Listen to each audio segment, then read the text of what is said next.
விவாகரத்து கோரி மனைவி சங்கீதா நீதிமன்றத்தை நாடியது சர்ச்சையை ஏற்படுத்திய நிலையில் அதை தான் பார்த்துக் கொள்வதாக விஜய் சூசகமாக தெரிவித்தார். தாவேகா தலைவர் பெண்களின் பாதுகாப்பு, சுதந்திரம், உரிமைகள் என கூட்டம் தோறும் முழங்கி வரும் நிலையில் விஜயை பற்றி சரமாரியாக குற்றச்சாட்டுகளை கூறி அவரிடம் இருந்து விவாகரத்து கோரி மனைவி சங்கீதா நீதிமன்றத்தில் மனு தாக்கல் செய்தது பெரும் அதிர்ச்சியை ஏற்படுத்தியது.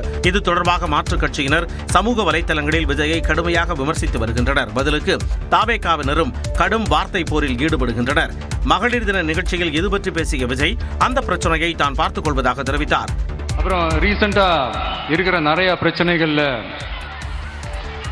சில பிரச்சனைகள்லாம் ஓடிட்டு இருக்கு இல்லையா, அதெல்லாம் நீங்க அதுக்கு போராடி ஹர்ட் ஆகுறதெல்லாம் நான் பார்க்கிறேன். அதை பார்த்து எனக்கு ஹர்ட் ஆகுது. மனைவியால் தான் சந்தித்து வரும் பிரச்சனை கட்சியினர் கவலை கொள்ளும் அளவிற்கு ஒருத்தில்லை என்றும் விஜய் கூறினார். சென்னை நீலாங்கரையில் உள்ள வீட்டிற்கு தன்னை அனுமதிக்க விஜய் மறுப்பதாக குற்றம் சாட்டியுள்ள அவரது மனைவி சங்கீதா விவாகரத்து வழக்கு முடியும் வரை அங்கு தங்குவதற்கு அனுமதிக்க வேண்டும் என்று புதிய மனு ஒன்றை தாக்கல் செய்துள்ளார். அதில் விஜயை திருமணம் செய்து 26 ஆண்டுகள் குடும்பம் நடத்தி 2 குழந்தைகளை பெற்றெடுத்து வளர்த்திருப்பதாக குறிப்பிட்டுள்ளார். திருமணத்திற்கு பிறகு விஜயை நன்றாக கவனித்துக் கொண்டதாக கூறியுள்ள சங்கீதா அவரும் குடும்பத்தின் மீது அக்கறையுடன் இருந்ததாக தெரிவித்துள்ளார். இந்நிலையில் தனது பிரதான மனுவில் குறிப்பிட்டுள்ள காரணங்களால் அவரிடமிருந்து சுமூகமாக பரஸ்பரம் பிரிவதற்கு பலமுறை முயற்சித்தும் விஜய் ஒத்துக்கொள்ள மறுப்பதாக குறிப்பிட்டுள்ளார். அதே சமயம் விவாகரத்து வழக்கு தொடர்ந்தால் வீட்டில் தங்குவதற்கு அனுமதி கிடையாது என்று விஜய் தனது வழக்கறிஞர் மூலம் ஏற்கனவே கூறியதாக சங்கீதா தனது மனுவில் தெரிவித்துள்ளார்.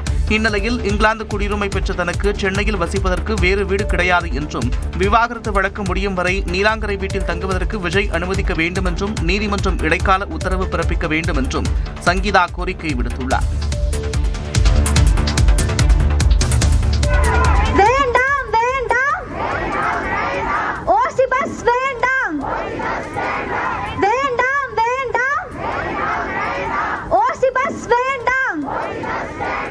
கடந்த நவம்பர் மாதம் தாவேகா ஆர்ப்பாட்டத்தின் போது அக்கட்சியினர் மகளிருக்கான விலையில்லா பேருந்து பயணத்துக்கு எதிராக கொந்தளித்தனர்.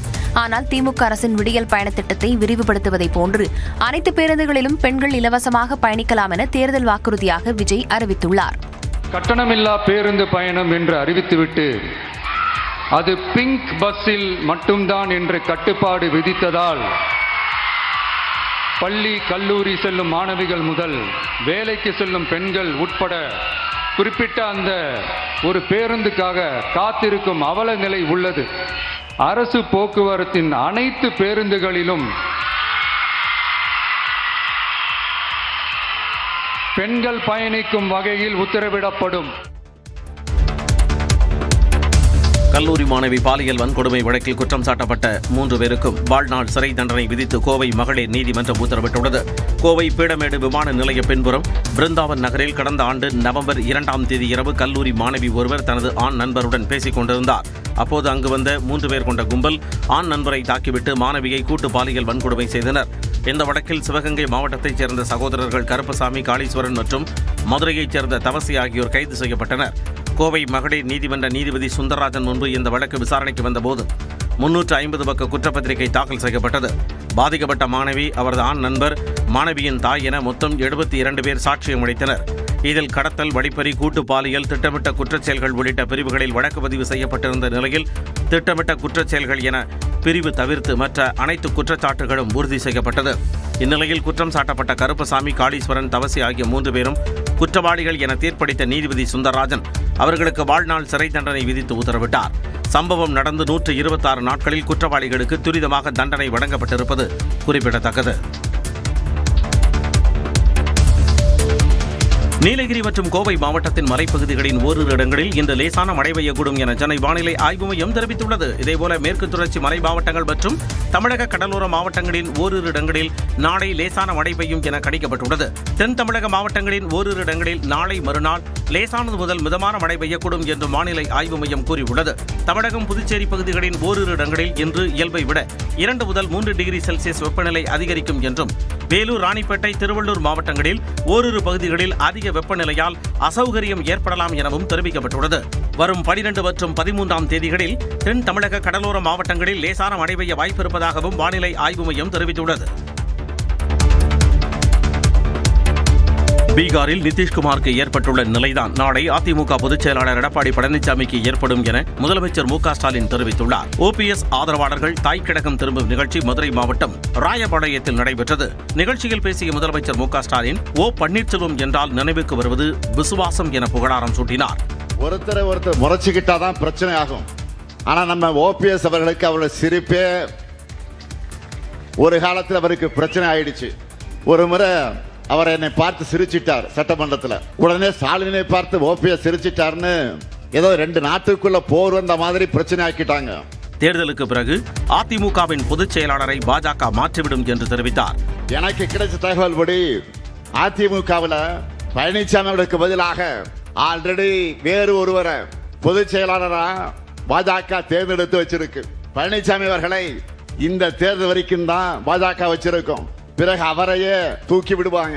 இது தொடர்பாக தனது எக்ஸ் பக்கத்தில் பதிவிட்டுள்ள முதலமைச்சர் மு க ஸ்டாலின் பன்னீர்செல்வம் தலைமையில் தாய் கழகத்திற்கு திரும்பியுள்ள அனைவரையும் அன்போடு வரவேற்பதாக குறிப்பிட்டுள்ளார். தாவேக ஆட்சிக்கு வந்தால் 60 வயது வரை உள்ள குடும்ப தலைவர்களுக்கு மாதம் 2500 ரூபாய் வழங்கப்படும் என்றும் பிறக்கும் அனைத்து குழந்தைகளுக்கும் தங்க மோதிரம் அணிவிக்கப்படும் என்றும் விஜய் அறிவித்தார். மகளிர் தின விழாவில் புதிய வாக்குறுதிகளை வெளியிட்ட விஜய் அன்னபூரணி சூப்பர் 6 திட்டத்தில் குடும்ப தலைவியருக்கு ஆண்டுக்கு 6 சிலிண்டர்கள் இலவசமாக வழங்கப்படும் என்றார். பெண்கள், குழந்தைகள் மற்றும் முதியோருக்கென தனி இலாக்கா உருவாக்கப்படும்.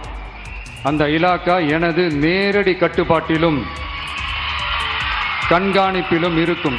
இனி 60 வயது வரை உள்ள அனைத்து குடும்ப தலைவிகளுக்கும் மாதம் 2500 ரூபாய்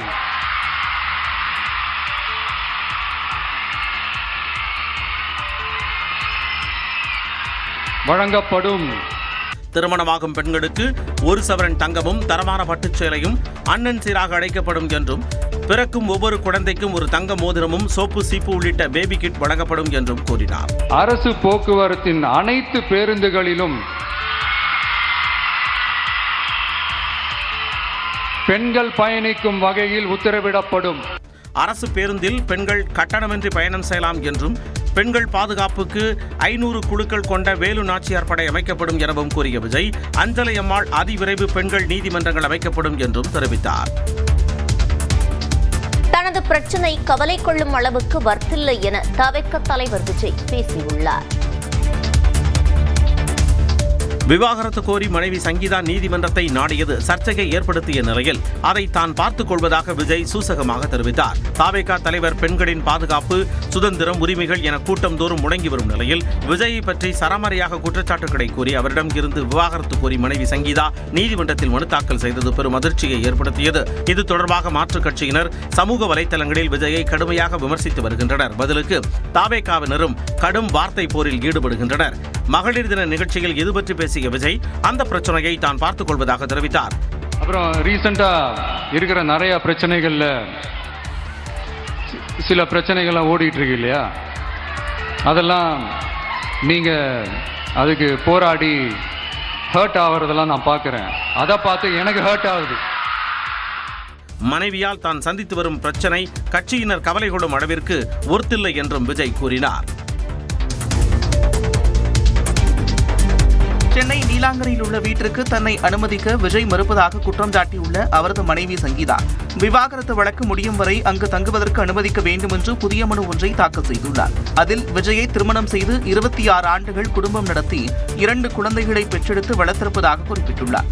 திருமணத்திற்கு பிறகு விஜயை நன்றாக கவனித்துக் கொண்டதாக கூறியுள்ள சங்கீதா அவரும் குடும்பத்தின் மீது அக்கறையுடன் இருந்ததாக தெரிவித்துள்ளார். இந்நிலையில் தனது பிரதான மனுவில் குறிப்பிட்டுள்ள காரணங்களால் அவரிடமிருந்து சுமூகமாக பரஸ்பரம் பிரிவதற்கு பலமுறை முயற்சித்தும் விஜய் ஒத்துக்கொள்ள மறுப்பதாக குறிப்பிட்டுள்ளார். அதே சமயம் விவாகரத்து வழக்கு தொடர்ந்தால் வீட்டில் தங்குவதற்கு அனுமதி கிடையாது என்று விஜய் தனது வழக்கறிஞர் மூலம் ஏற்கனவே கூறியதாக சங்கீதா தனது மனுவில் தெரிவித்துள்ளார். இந்நிலையில் இங்கிலாந்து குடியுரிமை பெற்ற தனக்கு சென்னையில் வசிப்பதற்கு வேறு வீடு கிடையாது என்றும் விவாகரத்து வழக்கு முடியும் வரை நீலாங்கரை வீட்டில் தங்குவதற்கு விஜய் அனுமதிக்க வேண்டும் என்றும் நீதிமன்றம் இடைக்கால உத்தரவு பிறப்பிக்க வேண்டும் என்றும் சங்கீதா கோரிக்கை விடுத்துள்ளார்.